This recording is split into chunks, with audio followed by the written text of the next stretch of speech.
নমস্কার, কেমন আছেন সবাই?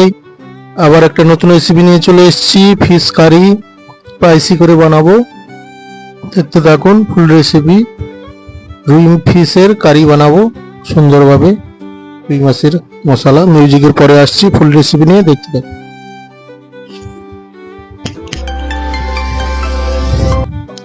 রেসিপির আগে অ্যাপ্রন পেন রেখে নিচ্ছি, অ্যাপ্রনটা পরে নেব। নাইট পেন রেখে নিচ্ছি, রেখে অ্যাপ্রনটা পরে নিচ্ছি, মাথায় ক্যাপ পরে নেবো। ক্যাপ পরে নিয়ে হাতটাকে ভালো করে পরিষ্কার করে ধুয়ে নেবো, স্যানিটাইজ করে নেবো। করে নিয়ে রেসিপিতে ফিরে আসছি।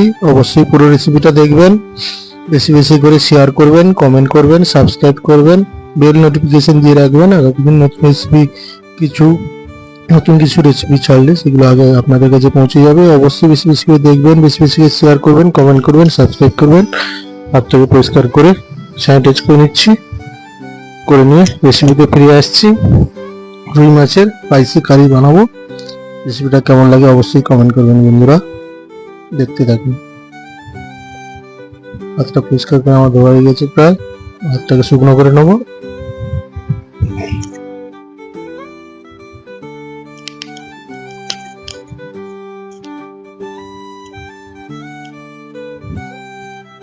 হাতটা শুকনো করে নিলাম। নিয়ে এবার পেঁয়াজ কেটে নিচ্ছি। পেঁয়াজ ছাড়িয়ে ভালো করে ধুয়ে নিয়েছি, ধুয়ে নিয়ে ফাইন জুলিয়ান করে পেঁয়াজ কেটে নিচ্ছি। কড়াইতে তেল বসিয়ে নেবো। 5 ফোড়ন শুকনো লঙ্কা দিয়ে দিয়েছি, দিয়ে কাটা পেঁয়াজগুলো দিয়ে দিলাম সরষের তেলের মধ্যে। দিয়ে ভেজে নিচ্ছি পেঁয়াজগুলোকে। পেঁয়াজের মধ্যে অল্প একটু লবণ দিয়ে পেঁয়াজটাকে সুন্দর করে ভেজে নেব।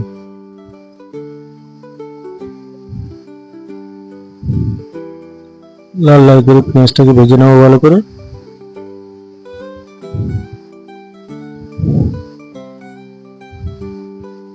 পেঁয়াজ লাল লাল করে ভাজা হয়ে এসছে। আদা রসুন পেস্ট দিয়ে দেবো, দিয়ে ভালো করে ভেজে নেবো।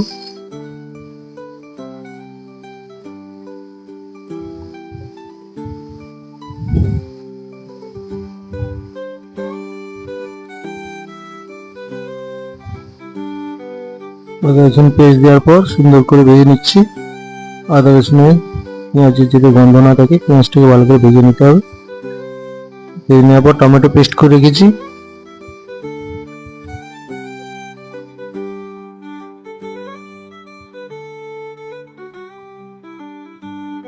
টমেটোটাকে ভালো করে ধুয়ে মিক্সচারে পেস্ট করে রেখেছি। টমেটো পেস্ট দিয়ে দেবো এটা ভাজা হয়ে গেলে। মশলাটাকে সুন্দর করে ভেজে নিতে হবে, সুন্দর একটা ফ্লেভার আসছে আদা রসুন পেঁয়াজের।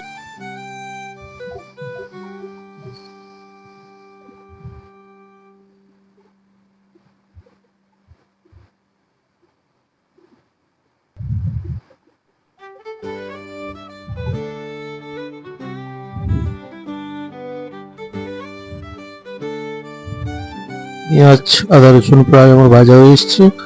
টমেটো পেস্ট দিয়ে দেবো। ফ্রেশ টমেটো পেস্ট দিয়ে দিয়েছি, দিয়ে ভালো করে ভেজে নিচ্ছি। ভেজে নেওয়ার পর গুঁড়ো মশলা দিয়ে দেবো এরপর। এটাকে ভালো করে কষিয়ে নিই। টমেটো পেঁয়াজ আদা রসুন একসঙ্গে।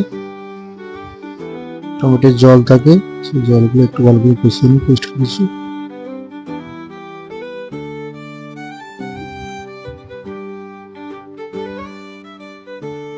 কষানো এসছে। জিরে গুঁড়ো, ধনে গুঁড়ো, লঙ্কা গুঁড়ো, হলুদ গুঁড়ো, কাশ্মীরি চিলি পাউডার অল্প, অল্প লবণ দিয়ে জল দিয়ে গুলে নিয়েছি, গরম জল দিয়ে। গুলা মশলা দিয়ে দিয়েছি, দিয়ে ভালো করে কষিয়ে নিচ্ছি। জল দিয়ে দিলাম, ভালো করে মশলাটা কষিয়ে নেবো। কষিয়ে নেওয়ার পর ফোটাবো।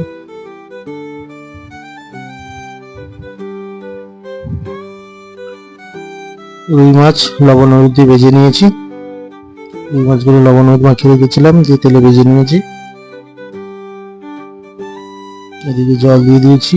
জল দিয়ে এবার মাছের কারিটা ফোটাবো। ভালো করে ফুটিয়ে নিয়ে এর মধ্যে বয়েল আলু দিয়ে দেবো কিছু।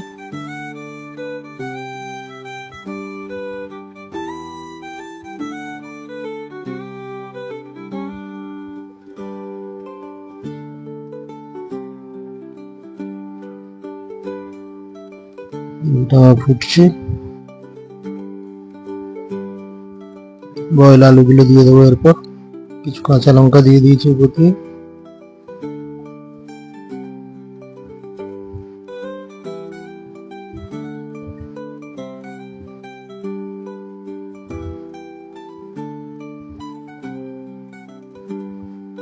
বয়েল আলু দিলাম, লবণ হলুদ দিয়ে বয়েল করে নিয়েছিলাম লম্বা লম্বা করে আলু কেটে। বয়েল আলুগুলো দিয়ে দিয়েছি, দিয়ে এবার ভালো করে ফুটিয়ে নেব।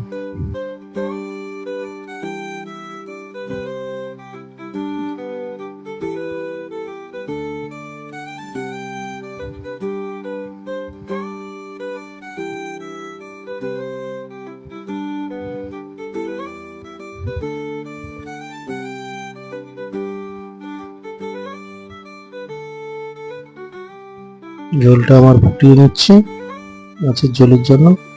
ঝোল ফুটে গেছে, কিছু ভাজা মাছ দিয়ে দেবো এর মধ্যে, দিয়ে ফুটিয়ে নেব। অল্প জিরে ভাজা গুঁড়ো দিয়ে দেবো, মাছের ঝোল আমার রেডি হয়ে যাবে।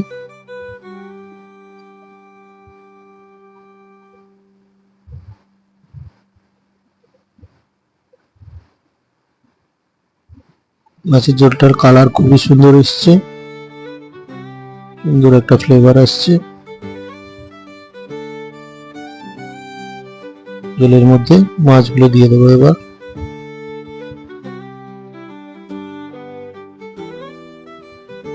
ঝোলটা বন্ধ করে দিয়েছি গ্যাস, ভাজা মাছগুলো দিয়ে দেবো।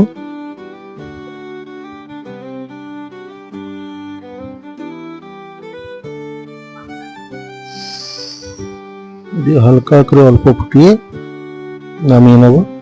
ধনে পাতা দিয়ে দেবো প্রতি।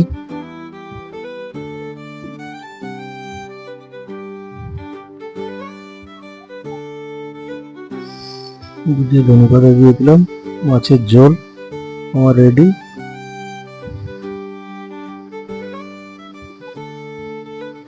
বন্ধুরা, রেসিপিটা কেমন লাগলো অবশ্যই বেশি বেশি করে কমেন্ট করবেন, লাইক করবেন, শেয়ার করবেন, অবশ্যই সাবস্ক্রাইব করবেন। বেশি বেশি করে সাবস্ক্রাইব করুন এবং বেল নোটিফিকেশনটা দিয়ে রাখবেন।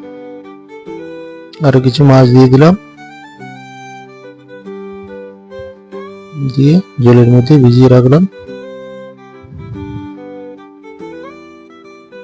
মাছের ঝোল আমার রেডি। Thank you for watching. Please like, share, comment and subscribe for YouTube. ধন্যবাদ বন্ধুরা, বেশি বেশি করে দেখতে থাকুন।